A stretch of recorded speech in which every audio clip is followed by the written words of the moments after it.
Hello' বন্ধুসকল, নমস্কাৰ সকলোকে। বন্ধুসকল, আজি মনটো বহুত বিষাদেৰে ভৰি আছে, মনটো বহুত দুখ লাগি আছে। বিশেষ এটা কথা শুনি মানে খবৰটো পাই বহুত বেয়া লাগিলে। আমাৰ মাজুলীৰ সন্তান হয়। মাজুলীৰ তেওঁ কথমিয়াত ঘৰ, মোৰ ঘৰৰ পৰা প্ৰায় 10 কিলোমিটাৰমান দূৰত তেওঁৰ ঘৰ হয়। তেওঁ হায়দৰাবাদত কৰ্মসূত্ৰে কৰ্ম কৰি আছিল। বৰ্তমান তেওঁ ঘৰত যোৱাৰ কথা আছিলে, জানুৱাৰী মাহত বোলে তেওঁ ঘৰত যোৱাৰ কথা আছিলে। কথাটো শুনিছোঁ, জানুৱাৰী মাঘ বিহুৰ আগে আগে তেওঁ ঘৰত যোৱাৰ কথা আছিলে আৰু ঘৰত যাবলৈ তেওঁ প্ৰস্তুতি চলাইছিলোঁ। কালি কথাটো শুনি বহুত বেয়া লাগিলে, নিজৰে ভাতৃ সদৃশ বেয়া লাগে। আকস্মিকভাৱে তেওঁ পৃথিৱীৰ পৰা হেৰাই গুচি গ'ল। ইয়াৰ ৰহস্যৰ আঁৰত কি আছে নাজানো বাৰু, ইয়াৰ কাহিনী কি নাজানো। কিন্তু কথা শুনিবলৈ পোৱা মতে তেওঁ জানুৱাৰীত ঘৰলৈ যোৱাৰ কথা আছিলে, মাঘৰ বিহুত ঘৰলৈ যোৱাৰ কথা আছিলে। এইজন ল'ৰাজন চাই লওক, মাজুলীৰ সন্তান হয়, বেয়া লাগে, নিজৰ ভাতৃ সদৃশ। বহুত দুখ লাগে মানে কি, বাহিৰত আমাৰ ভাতৃবিলাক যদি এনেকৈ হেৰাই যায়, বাহিৰত থাকি কৰ্মসূত্ৰে আহি যদি বাহিৰত যদি তেওঁলোকে নিজৰ জীৱন দিবলগীয়া হয়, বহুত দুখৰ কথা, বহুত বিষাদৰ কথা, বহুত বেয়া লাগে। কিয়নো তেওঁ মাক দেউতাকৰ পৰা আঁতৰি বহুত দূৰত আছিল, কৰ্ম কৰি আছিল, দুটকা ঘটি আছিল, মাক দেউতাকক পঢ়ি আছিল, ঘৰখনলৈ দুটকা দিছিল। হঠাৎ তেওঁ আজি অকস্মাত তেওঁ এই বিয়োগত আমি গভীৰ শোক প্ৰকাশ কৰিছোঁ। আৰু ইয়াৰ ঘটনাৰ ৰহস্যৰ আঁৰত কি আছে নাজানো বাৰু, বিশেষ একো সবিশেষ নাজানো। আমাৰ পৰা তেওঁ বহুত দূৰত থাকে, মই থকাৰ পৰা তেওঁ বহুত দূৰত থাকে। খবৰটো পাই মানে বহুত বেয়া লাগিলে। কিয় এনেকুৱা কৰিলে নাজানো, ইয়াৰ ৰহস্যৰ আঁৰত কি আছে, এইবিলাক CBI লাগি আছে, পুলিচে প্ৰশাসন আছে, তেওঁলোকে ব্যৱস্থা কৰিব, সুন্দৰকৈ ব্যৱস্থা কৰিব, তন্নতন্নকৈ চালি জাৰি উলিয়াব। দোষী কোন, দোষী নে নিৰ্দোষী, সকলোবিলাক পৰীক্ষা নিৰীক্ষা কৰি সকলোবিলাক ফলাফল লাভ কৰিব।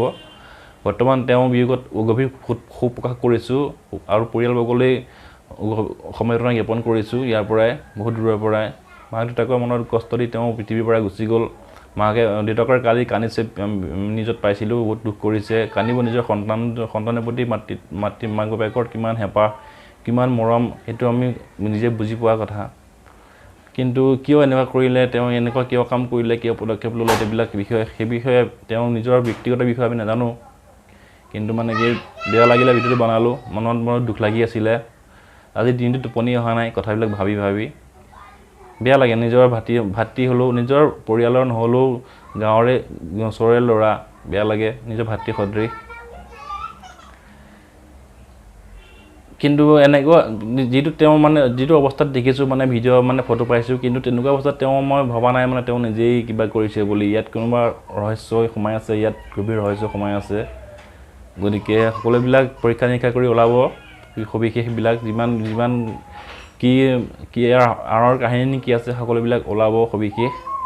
গতিকে বন্ধুসকল, এটা বিশেষ কথা কওঁ আপোনালোকক, এতিয়াও বাকী সকলোকো কৈছোঁ, যদি মনত গভীৰ আৱেগ থাকেও, কিবা থাকেও, মনত দুখ থাকিলেও, মানুহৰ জীৱনত দুখ থাকেই, দুখ মাতে সুখ।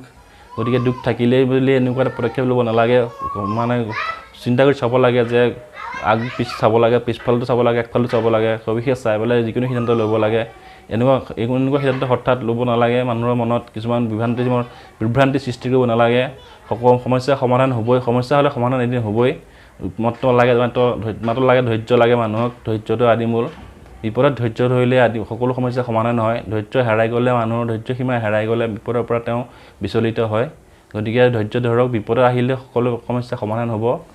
ধৈৰ্যৰ ফল মিঠা হয়। গতিকে ধৈৰ্য ধৰক সকলোকে কামনা কৰিছোঁ, যাতে দ্বিতীয়বাৰ নেক্সটবাৰ যাতে এনেকুৱা খবৰ নাপাওঁ, বেয়া লাগে মানে।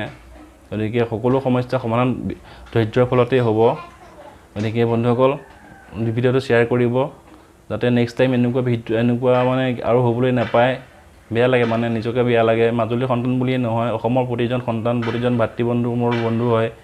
প্ৰতিজন কৰ্মক্ষেত্ৰত থকা, বাহিৰত থকা প্ৰতিজন ল'ৰাই মোৰ ভাতৃ সদৃশ, দাদা সদৃশ। বেয়া লাগে, কিবা এটা হ'লে বেয়া লাগে। কিয়নো আমি বুজি পাওঁ, বাহিৰত আছোঁ যে আমি বুজি পাওঁ ঘৰখনৰ পৰিৱেশটো কেনেকুৱা, ঘৰৰ পৰা আঁতৰি থাকিলে কেনেকুৱা মনত আৱেগ অনুভূতি আমি বুজি পাওঁ। সেইকাৰণে ভিডিঅ' বনালোঁ। যদি ভাল লাগিলে লাইক কৰিব, কমেণ্ট কৰিব, শ্বেয়াৰ কৰি দিব। আৰু বন্ধুসকল, প্লিজ ৰিকুৱেষ্ট কৰিছোঁ, নিজৰ জীৱনটো বহুত মূল্যৱান। গতিকে জীৱনৰ মূল্যখিনি এনেকৈ অবাবতে হেৰুৱাই নেপেলাব, সকলোকে ৰিকুৱেষ্ট কৰিছোঁ। বিপদ আহিলে ধৈৰ্য ধৰক, ধৈৰ্যৰ ফল মিঠা হয়। সমস্যা সমাধান কেৱল ধৈৰ্যৰ ফলতে হয়। গতিকে আজিলৈ সামৰিছোঁ ভিডিঅ'টো। Bye bye. Bye bye.